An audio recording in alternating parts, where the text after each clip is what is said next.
Hi, welcome to this episode of Fate, Luck and Choice. I'm Nick Binedell and working with my good friend and colleague Adrian Saville. If you're a new viewer, you may wonder where we got this title from.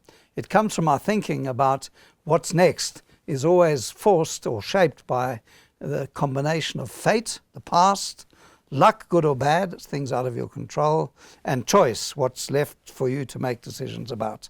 So we've been covering many topics together, and this particular episode, we want to talk a bit about South Africa and where Mzansi finds itself in 2026, politically, economically, and in other ways too. So welcome. Adrian, the year's got underway to a thundering start. What's your take on where we find ourselves? Nick, let's start exactly where you kicked off with this fate, luck and choice. There's some things that are being dished up in a luck cocktail that are good for South Africa. Amongst others, as we speak, we have a rand that is in 16 territory, 20 this time 12 months back, to the dollar, threatening 15. We've got gold at record highs. And this plays into South Africa's hand. It is a fortunate economic outcome that's not of our doing. Not of our control. That's the luck. The choice is, what will we do with this? This time. We're going into a year of municipal elections. A lot to talk about there. Yep. Economic growth actually looks like it'll inch a touch higher. If you spit into the wind, what would you say? 2, 1.8? 2 is pushing kind, but toppy of the ones. Yeah. Inflation, low, stable. We might get a couple of interest rate cuts through the course of 2026. And if we had done fate, luck and choice 2 years back and I'd said to you, uninterrupted energy supply, you would have taken that with both hands. Yeah. Here we are. Well, I wouldn't have believed you. Yeah. Here we are, well into the business of uninterrupted energy supply and swing times of cranes at harbours steadily marching into a better place. So not exactly a glowing story, but we're not euphoric. We're pretty hopeful. But this is better than we were. Exactly. Yeah. Let's work our way through the layers and let's talk a bit about the politics first. I mean, to many people's surprise, so much has been written, the GNU still holds, and I think it's likely to continue to. Elections are coming up. They'll be very complicated and interesting because local government elections are always very different than national elections. So I had to stick my neck out on economic growth, which suddenly feels safer than asking you to stick your neck out on election outcomes. Yeah. Not a chance. Good, thanks for trying. No way. But it is a reconfiguration. Okay. And there is a restructuring, and everybody and the Pope is saying that the ANC is in trouble. The DA may grow a bit, smaller parties may grow a bit, but there's a lot of jostling. And what I like about it is this. It's fair to say about South Africa that we're a democratic country. We will have broadly free and fair elections, reasonably well administered.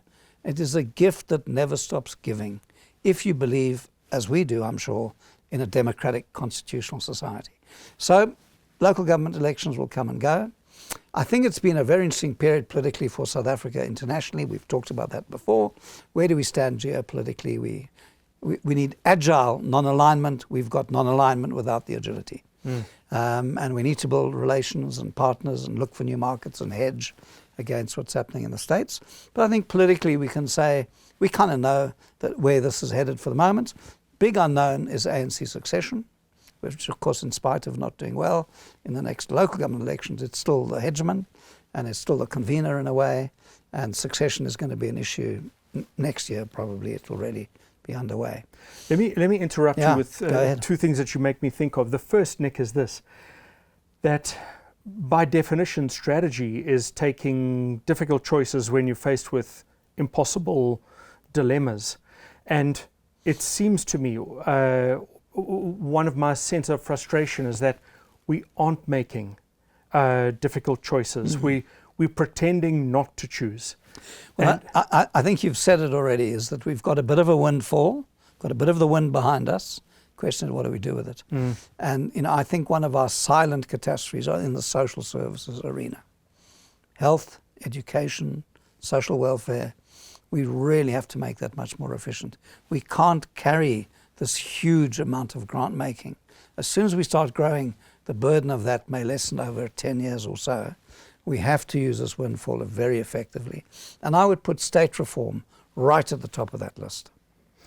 The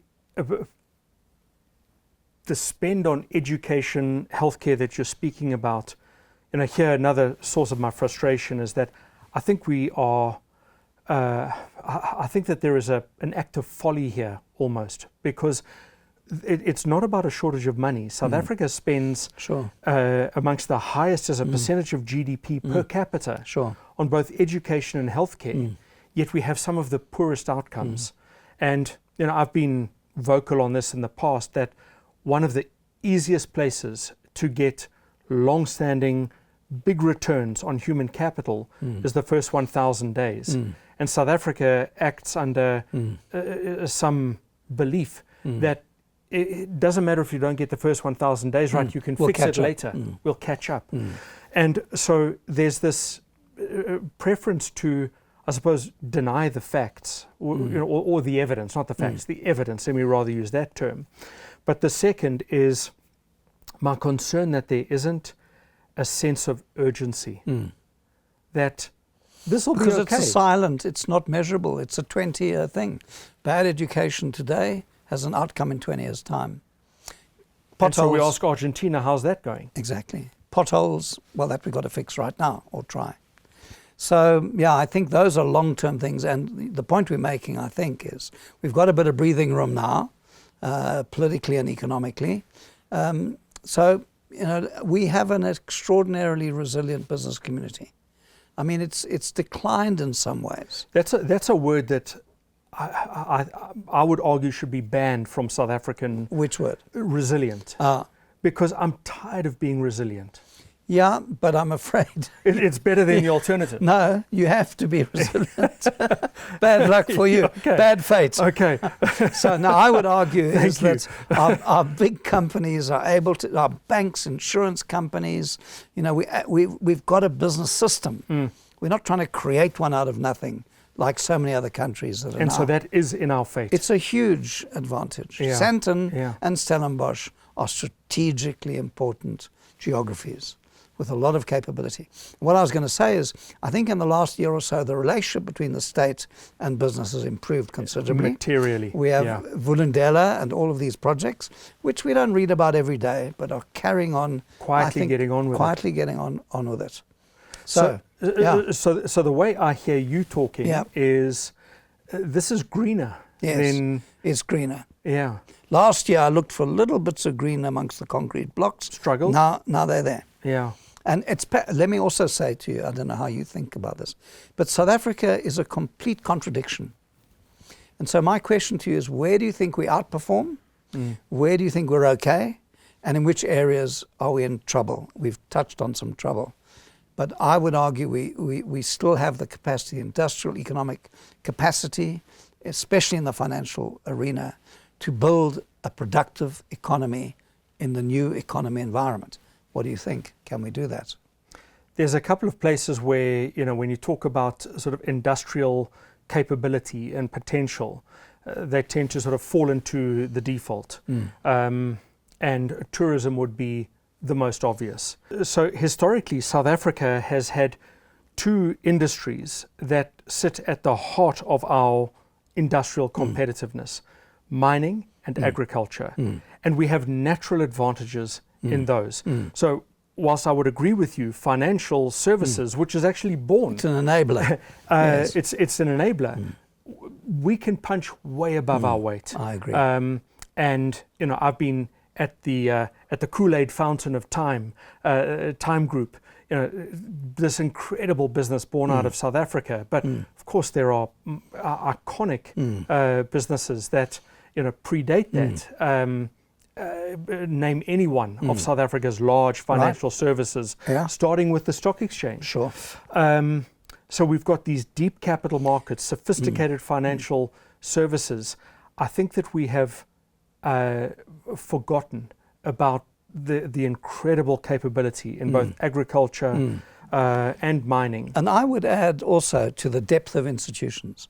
Yeah. You know, everyone complains about government not moving fast enough and our politics, etc. I understand that. But when I look at this last term of President Ramaphosa, if I look at the Treasury, the SARB, the SARS, the AG's office, you know, we've really held them together. Yeah. And they were unraveling 10, 15 years ago. Fast. We've stabilized them. It's Yeah. a huge achievement because they're infrastructure providers, they're enablers. And so let me allow Yeah. the word then of resilience in. Good man. Like, okay, you can come back.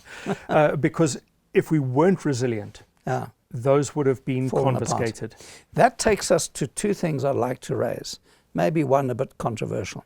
What is our stock of social capital? What is the level of trust in South Africa? Looking at this complex country with its difficult history, what do you think? Is there an organic new social capital? Are we creating a new, different society? Are we beginning to jive and talk to each other? What is your take on that?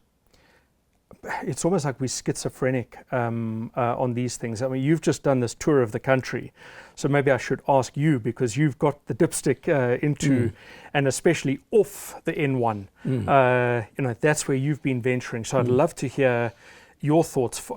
For my quick and nasty take, South Africa has this gross legacy, this grotesque legacy of inequality, and one of the ugly manifestations of inequality is low levels of trust.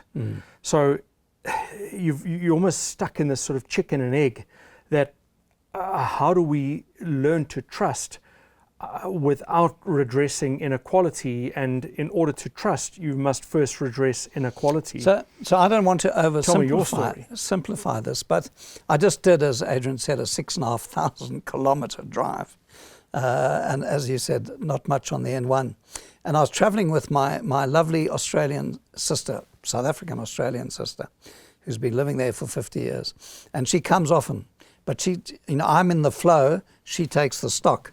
And her comment in the dorpies and the towns, even the cities, the restaurants, etc., she said she was really struck by the social dynamics, by the openness, by the warmth, by the friendliness.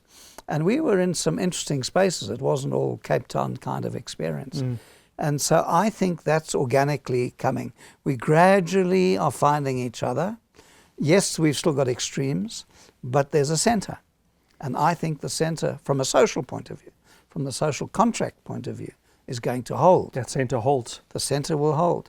The problem we've got is the way we're running the state and our institutions needs to be much better to leverage the mining, agriculture and tourism. So I'm a little long-term optimistic about that. South Africans, I don't think, are revolutionaries. I don't think we want to overthrow the state. Yes, you're going to have people arguing that, but I think that's the fringe. The core of South Africa is conservative and religious, and I think culturally absolutely fascinating.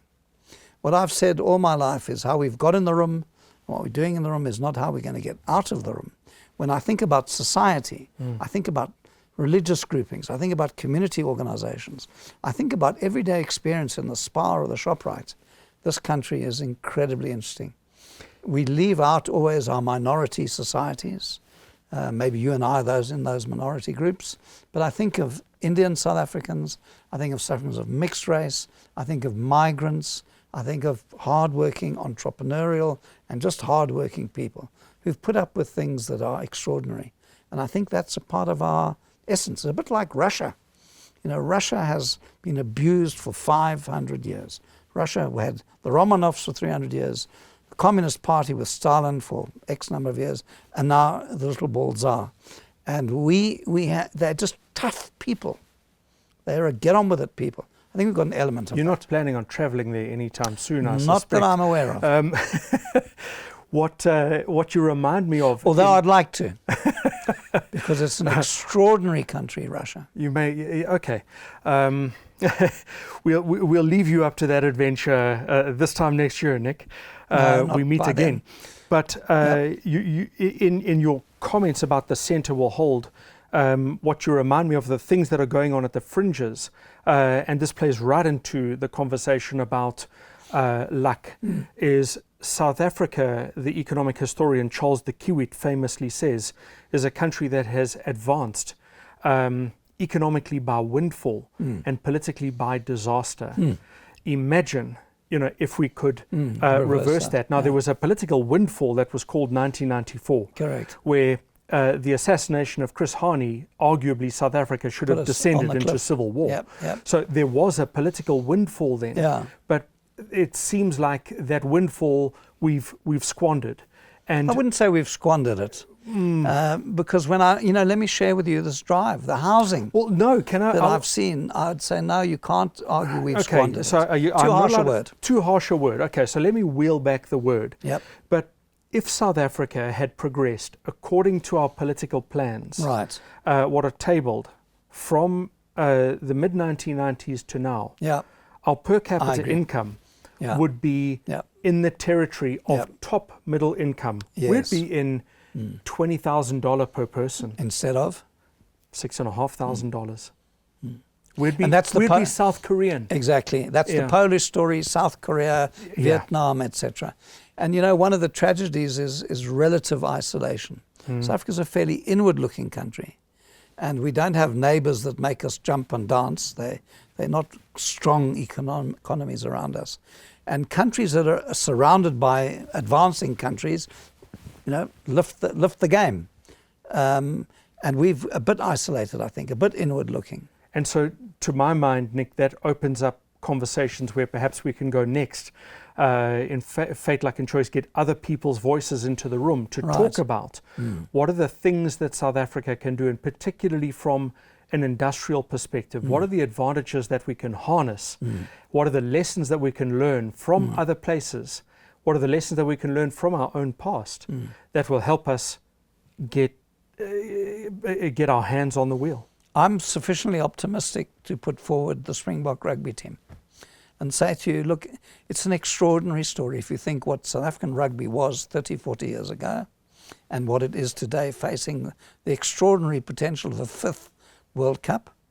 But we should study how did this happen and what are the lessons from it, and look around us to see who's doing that, who is really transforming their worldview, their fundamental interaction, their behaviours, their attitudes, because that's what's going to make South Africa great.